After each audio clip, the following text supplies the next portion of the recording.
الشیطان الرجیم بسم اللہ الرحمن الرحیم وَإِذْ أَخَذْنَا مِيثَاقَكُمْ وَرَفَعْنَا فَوْقَكُمُ الطُّورَ خُذُوا مَا آتَيْنَاكُمْ بِقُوَّةٍ وَاسْمَعُوا قَالُوا سَمِعْنَا وَعَصَيْنَا وَأُشْرِبُوا فِي قُلُوبِهِمُ الْعِجْلَ بِكُفْرِهِمْ قُلْ بِئْسَ مَا يَأْمُرُكُمْ بِهِ إِيمَانُكُمْ إِن كُنتُم مُّؤْمِنِينَ قُلْ إِن كَانَتْ لَكُمُ الدَّارُ الْآخِرَةُ عِندَ اللَّهِ خالصة من دون الناس فتمنوا الموت إن كنتم صادقين ولن يتمنوه أبدا بما قدمت أيديهم والله عليم بالظالمين ولتجدنهم أحرص الناس على حياة ومن الذين أشركوا يود أحدهم لو يعمر 1000 سنة وما هو بمزحزحه من العذاب أن يعمر والله بصير بما يعملون۔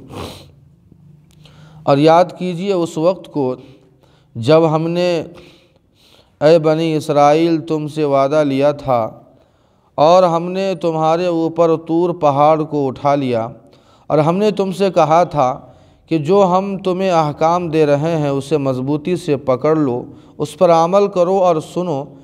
انہوں نے کہا کہ ہم نے سنا لیکن ہم انکار کرتے ہیں۔ وَأُشْرِبُوا فِي قُلُوبِهِمُ الْعِجْلَ بِكُفْرِهِمْ، اور ان کے کفر کرنے کی وجہ سے ان کے دل میں بچھڑے کی محبت پیوست کر دی گئی۔ قُلْ بِئْسَ مَا يَأْمُرُكُمْ، اے نبی آپ کہہ دیجئے کہ کتنی بری بات ہے یہ جس کا تمہارا ایمان حکم کرتا ہے اگر تم واقعتاً مومن ہو۔ اے نبی آپ کہہ دیجئے کہ اگر واقعتاً تمہارے لیے اخروی زندگی اور لوگوں کے علاوہ اللہ کے نزدیک خاص ہے، مختص ہے، تو موت کی تمنا کرو اگر تم سچے ہو، لیکن وہ ہرگز اپنے کرتوت کی وجہ سے موت کی تمنا نہیں کریں گے۔ اللہ تعالیٰ ظالمین سے واقف ہے، اور آپ پائیں گے ان لوگوں کو سب سے زیادہ لوگوں میں زندگی کے لالچی، حالانکہ مشرکین اور کافرین سے بھی زیادہ لالچی، ان میں سے ہر ایک کی تمنا ہے کہ ان کی 1000 سال کی عمر ہو جائے، اور انہیں 1000 سال کی عمر کا ہو جانا ہمارے عذاب سے نہیں بچا سکتا ہے، اور اللہ تعالیٰ ان کے کرتوت کو دیکھ رہا ہے۔ ناظرین کرام، اللہ تعالیٰ نے اسی واقعے کو پھر دہرایا ہے جب بنی اسرائیل کی نافرمانیاں حد سے گزر گئی تھی، تو اللہ تعالیٰ نے بالآخر عمل پر لانے کے لیے طور کو اللہ تعالیٰ نے ان کے اوپر اٹھا لیا تھا۔ اس سلسلے میں تفصیل گزر چکی ہے۔ بعض لوگوں نے کہا کہ پہاڑ وہاں سے چل چکا تھا، حرکت میں آ گیا تھا، اب بعض نے کہا کہ دھواں اٹھا تھا۔ الغرض اللہ تعالیٰ اسی واقعے کی طرف اشارہ فرماتے ہیں کہ جب ہم نے طور پہاڑ کو تمہارے اوپر اٹھایا تھا تو تم نے میرے احکام پر عمل کرنا شروع کیا، لیکن چند ہی دنوں اور اس کے بعد پھر تم پھر گئے۔ اللہ تعالیٰ آگے فرماتے ہیں کہ ہم نے ان سے یہ کہا کہ جو تمہیں ہم یہ کہہ رہے ہیں تم اسے سنو اور اس پر عمل کرو، لیکن بنی اسرائیل کی طرف سے یہ ریئیکشن تھا، یہ انہوں نے کہا کہ ہم تو آپ کی بات سنیں گے لیکن ہم اس کا انکار کرتے ہیں۔ اب وَأَصَيْنَا، انکار سے یہاں قولاً اور عملاً دونوں انکار ہے۔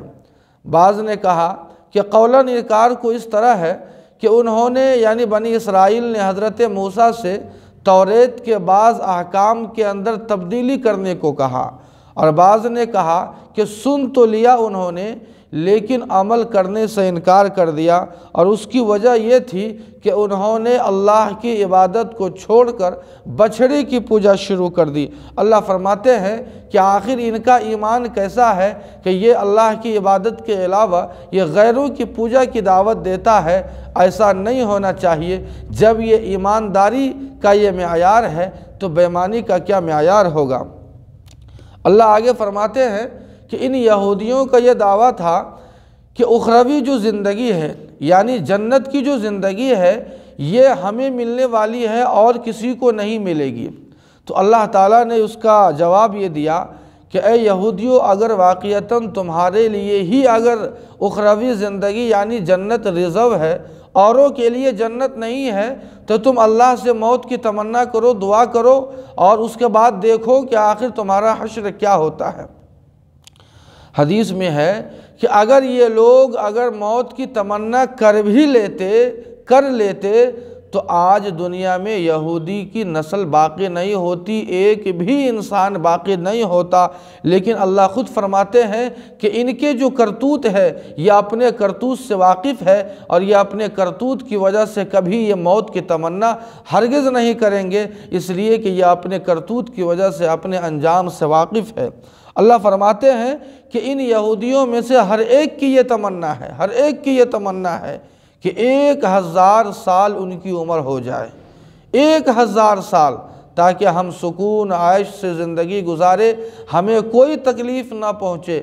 لیکن اللہ جواب دیتے ہیں کہ اگرچہ 1000 سال تمہاری عمر کیوں نہ ہو جائے، لیکن 1000 سال عمر کا ہو جانا بھی میرے عذاب سے تمہیں بچا نہیں سکتا۔ ان اخذہ علیم شدید، کہ اللہ کی پکڑ بڑی سخت ہوتی ہے۔